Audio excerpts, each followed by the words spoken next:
Oh, regardons tout ce matériel. Les ordinateurs, les radios, les téléphones satellites, électroniques, les huiles usées. Bon, et ça, on ramasse tout ça, et qu'est-ce qu'on fait avec? Hey, salut Yannick! Salut Vicente, comment ça va? Ça va très bien, et toi? Ben ça va. T'es où là? Ben écoute, je suis dans la zone de déchets d'un de nos projets. Sympa, non? Pas Mais mal. écoute, tu vois, je suis en train de visiter la zone de déchets et j'ai trouvé plein de matériel, comme huile moteur, des téléphones, un ordinateur, une radio. Et là, ils sont en train de rien faire pour la gestion de tout ça.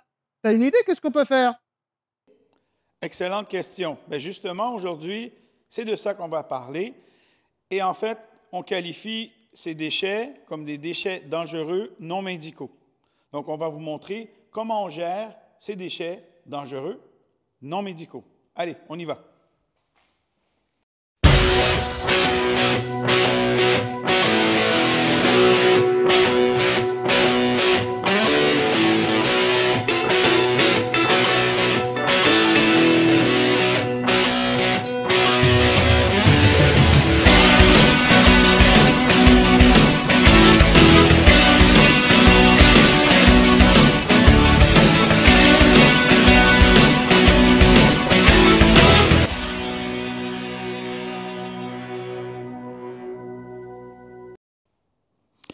Bien, on va commencer comme ça. Donc, les déchets dangereux non médicaux incluent toutes sortes de déchets qu'on utilise dans nos projets de santé.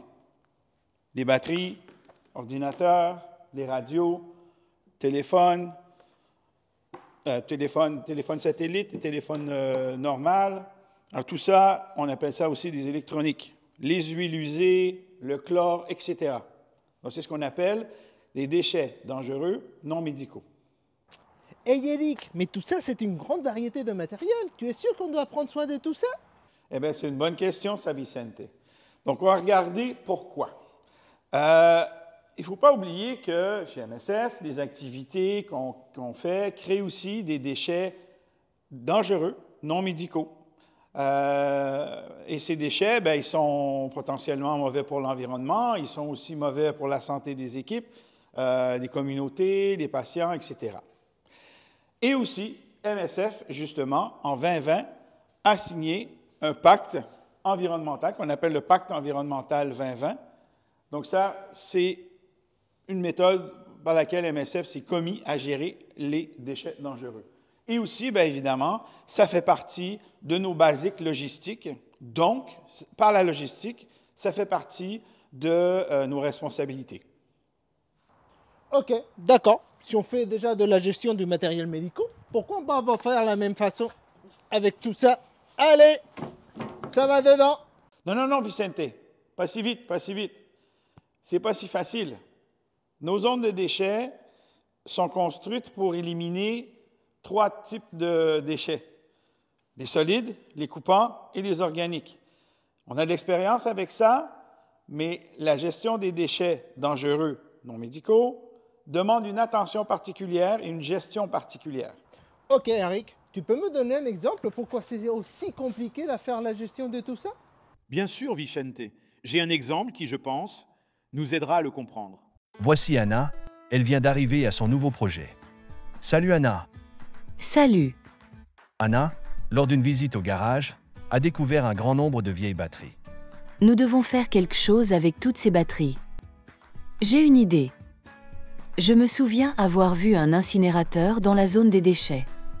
Brûlons les batteries, et le problème est ainsi résolu. Mais après quelques minutes, Et cela est dangereux et pourrait blesser gravement quelqu'un. Cool, Eric, maintenant j'ai bien compris. Mais j'ai une petite question. On fait comment? Bon, tout d'abord, il faut trouver toute l'information pour gérer les déchets dangereux non médicaux. Nous avons pour vous, à titre d'information, des webinaires, ce vidéo, entre autres, des guides et des formulaires, des modèles ou ce qu'on dit en anglais des templates. Aussi, assurez-vous de connaître les mesures sécuritaires pour la manutention, l'entreposage et les transports des matières dangereuses non médicales. Ensuite, gardez la trace des déchets dangereux avec l'onglet Quantification Tab. Ensuite, assurez-vous que tout est entreposé de façon sûre. Ensuite, trouvez des options locales ou régionales pour disposer de ces déchets. Pensez aussi à réutiliser, recycler, revalorisation en énergie, le traitement responsable et aussi possiblement l'exportation. Ensuite, analysez vos options avec attention, visitez les partenaires, posez-leur des questions, vérifiez leur certification, signez des contrats et des ententes avec ces partenaires, bâtissez-vous un réseau de contacts.